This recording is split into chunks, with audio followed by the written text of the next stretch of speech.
Hello guys, good evening. நான் உங்களோட ஆக்சுவலாக கார்த்திக். இன்றைக்கி நம்ம ஒரு எந்த மாதிரி ஸ்டைலில் நம்ம சாரீ வேர் பண்ண போகிறோம் அப்படின்னு பார்த்தீங்க அப்படின்னா, ஒரு இப்போ அந்த காலேஜ் ஃபேர்வெல் டே ஃபங்க்ஷன் அந்த மாதிரிலாம் வரும் சரிங்களா. அப்போ கேர்ள்ஸ் இந்த மாதிரி ஒரு லுக்கில் நீங்கள் வேர் பண்ணிட்டு போனீங்க அப்படின்னா ஒரு க்ராஜஸ்ட்டாக தெரியும், நல்லா ஒரு அழகாக தெரிவிங்க நீங்கள். அதுக்காகத்தான் இந்த சாரீ இதை எப்படி பண்ணலாம் அப்படின்னு சொல்லிட்டு வாங்க வீடியோக்குள்ளே போய் பார்க்கலாம். அதுக்கு பார்த்தீங்க அப்படின்னா ஒரு ஃபுல் பிளெயின் சாரீ இதுதான் நான் எடுத்திருக்கேன். ஒரு லாவெண்டர் கலர். நெக்ஸ்ட் அதில் ஒரு கோல்டு ஃபினிஷ்டு கொடுத்துருப்பாங்க. ஃபுல்லாமே நம்ம கோல்டு ஜரி இருக்கிற மாதிரி ஒரு சைனிங்னஸ் அதில் இருந்துக்கிட்டே இருக்கும். அண்டு பார்த்தீங்க அப்படின்னா அங்கங்கே ஓவராலாக ஒரு ரவுண்ட் ஷேப்பில் ஒரு கோல்டன் கலரில் கொடுத்துருப்பாங்க. இந்த மாதிரி சொருகி பார்த்து மேக்ஸிமம் ஒரு ஹிப்புக்கு நிற்கும், ஒரு ஹிப்புக்கு நிற்காது சரிங்களா. அப்போ என்ன பண்ணணும் அப்படின்னா அந்த முனியில் ஒரு நாட் போட்டுட்டு அந்த நாட் போட்டு நல்லா ஒரு ஸ்கெட்டு நீங்கள் நல்லா டைட்டாக கட்டிக்கிட்டு ஒரு நாட் போட்டு அங்கே சொருகிட்டீங்க அப்படின்னா கம்ஃபர்டபுளாக நல்லா நின்றுக்கிறோம். அது நான் இழுத்து காட்டுறேன், வராது. ஏன்னா அந்த நாட்டு அந்த ஸ்கெட்டுக்கு நடுவில் பண்ணனால நம்ம ஸ்கேர் இழுத்தாலும் வராது. சொருகுறதுக்கும் நாட் போட்டு சொருகுறதுக்கும் வித்தியாசம் இருக்குது. அப்படி இருக்கும்போது பார்த்தீங்க அப்படின்னா சாரீ ஒரு டிஃபாக நின்றுக்கிறோம். அண்ட் இது ஓவராலாக பார்த்தீங்க அப்படின்னா ஒரு சைனிங்னஸ், ஒரு சாஃப்டாக நல்லா இருக்கும். அண்ட் ப்ளீட்டுமே பார்த்தீங்க அப்படின்னா முந்தில் நல்லா வரும். அண்ட் கீழே உள்ள ப்ளீட் பார்டர் கீழே அந்த ப்ளீட் பார்த்தீங்கன்னா அப்படின்னா ஓவராலாக ஒரு லைனிங் இது அயன் பண்ணி இது பண்ணிட்டோம் அப்படின்னா இன்னும் அழகாக தெரியும். ஆனால் அயன் பண்ணி போட்டோம் அப்படின்னா செம்ம லுக்காக, செம்ம எடுப்பாக, நல்ல ஒரு டைட்டன் லுக்னஸ் தெரியும்.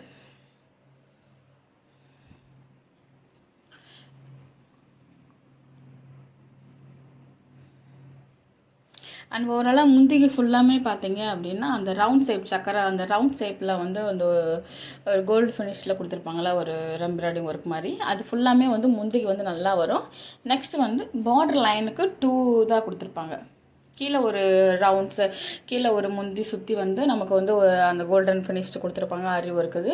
அதுக்கு மேலே ஒரு ஆரி ஒர்க்குன்ற பாருங்க, அதுக்கு எம்ப்ராய்டிங் ஒர்க்கு, அதுக்கு மேலே ஒரு ரவுண்ட் கொடுத்துருப்பாங்க. 2 லேயர் மாதிரி நம்ம கொடுத்துருப்பாங்க.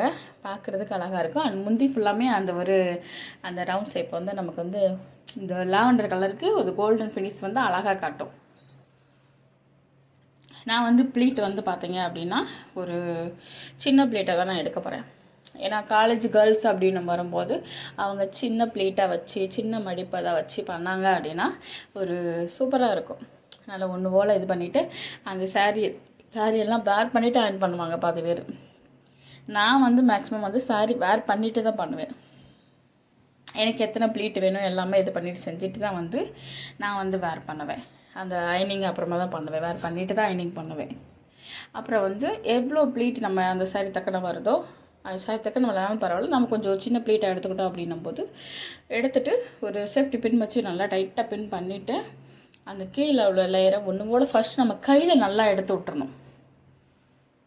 சேஃப்டி பின் வச்சு பின் பண்ணிவிட்டு நம்ம ப்ளீட் எடுத்துகிட்டு அந்த ஒன்று போல் எடுத்து ப்ளீட் பண்ணி எடுத்துகிட்டு கீழே அந்த ப்ளீட்டை ஒன்று போல் சாரியில் நம்ம கைட்டே இது பண்ணிவிட்டு கைட்டை ஃபஸ்ட்டு இது பண்ணிடணும். இது பண்ணிவிட்டு நெக்ஸ்ட் நம்ம சாரியெல்லாம் வேர் பண்ணதுக்கப்புறம் அந்த அயனிங் வச்சு பண்ணோம் அப்படின்னும் போது செம்மையாக இருக்கும். நல்லா லுக்காக கரெக்டாக நமக்கு ஃபிட்டாக நிற்கிற மாதிரி நிற்கும். அந்த மாதிரி பண்ணுங்கள். இது உங்களுக்கு சாரி வேர் பண்ணுறதுக்கு ரொம்ப கம்ஃபர்டபுளாக இருக்கும். இந்த மாதிரி லுக் ஒரு சாரி வேர் பண்ணிட்டு கம்ஃபர்டபுள் லுக் கொடுக்கும். இந்த மாதிரி நம்ம கைட்டை இது பண்ணிட்டோம் அப்படின்னா ஒன்று ஓலை நமக்கு இதாகிடும். அப்போ அயன் பண்ணும்போது நல்லா வந்துடும் நமக்கு இது பார்க்கவே பாருங்களேன், அழகாக ஒரு அந்த சேஃப் எவ்வளோ அழகாக எவ்வளோ இதாக இருக்குது அப்படின்னு ஒரு நல்ல சாஃப்ட் இதில் நல்லா வலுன்னு சாஃப்ட் மெட்டீரியல் இதில் அழகாக இதாக இருக்கும். எனக்கு ரொம்ப பிடிச்சிருந்துச்சு. அண்ட் ஓவராலாக பார்த்திங்கன்னா அந்த பாருங்களேன் அந்த 2 லேயர்லேருந்து அந்த ப்ளீட் எடுக்கிற இடத்துல அந்த இது இருக்கிற அழகாக இருக்குது. அண்ட் நெக்ஸ்ட் முந்தியில் இருக்கும். நெக்ஸ்ட் பார்த்திங்க அப்படின்னா முந்தி ஃபுல்லாமே நமக்கு கொடுத்துருப்பாங்க. அதில் ஒரு லாவெண்டர் கலர் சாரீ இதுக்கு இப்போ நம்ம சைனிங் அடிக்க சொல்லி சொன்னோம் பார்த்திங்களா, கோல்டு ஃபினிஷில் அதில் பிங்க் ஷேடோ இருக்கும். அந்த இதில் ஒரு ஆனால் கரெக்டாக கான்ட்ராஸ்ட்டாக இருந்தாலும் அந்த மேட்சிங் ஆகுது, கான்ட்ராஸ்ட்டாக அந்த மேட்சிங் ஆகுது, அழகாக இருக்கும். அந்த பிங்க் கலரில் கொஞ்சம் டைப் ஆஃப் கொடுத்துருப்பாங்க. இது ப்ளீட் வந்து மேலே ஈஸியாக எடுத்துடலாங்க. நீங்கள் என்ன வச்சுக்கோங்க, மேலே வந்து ப்ளீட் ஈஸியாக எடுத்துடலாம். செம்மையாக விழுக்கும். நம்ம ஒரு ப்ளீட் எடுத்தோடனே நமக்கு நல்லா பெருசாக எடுத்தாலும் பெருசாக வந்துடும், சின்னதாக இருந்தாலும் வந்துடும் ப்ளீட் வந்து இந்த சாரியில் வந்து. அண்ட் புதுசாக வரவங்க சப்ஸ்கிரைப் பண்ணிக்கோங்க. நெக்ஸ்ட் ஒரு வீடியோவில் எந்த மாதிரி சாரீ எந்த மாதிரி ஃபங்க்ஷன் இருக்குது நம்ம வேறு பண்ணலாம் அப்படின்றதே சொல்லுங்கள். அண்ட் கம்ஃபர்டபுள் லுக் கொடுக்கும். இந்த மாதிரி வந்து நீங்கள் காலேஜ் கேர்ள்ஸ் வந்து இந்த மாதிரி சாரியை வந்து நீங்கள் வேர் பண்ணி சூஸ் பண்ணீங்க அப்படின்னா காலேஜுக்கு உங்களுக்கு கம்ஃபர்டபுளாக இருக்கும். வேர் பண்ணுறது கம்ஃபர்டபுளாக இருக்கும். மார்னிங்லேருந்து ஈவினிங் வரையும் உங்களுக்கு ஒரு லுக்னஸ் வந்து அழகாக கொடுக்கும். ப்ளீட் இது வந்து அழகாக விழுக்கும், அழகாக இருக்கும், உழையாது செய்யாது நீட்டாக இருக்கும். அண்ட் வீடியோஸை ஃபுல்லாக பாருங்கள். நெக்ஸ்ட் ஒரு வீடியோவில் பார்க்கலாம். பாய்.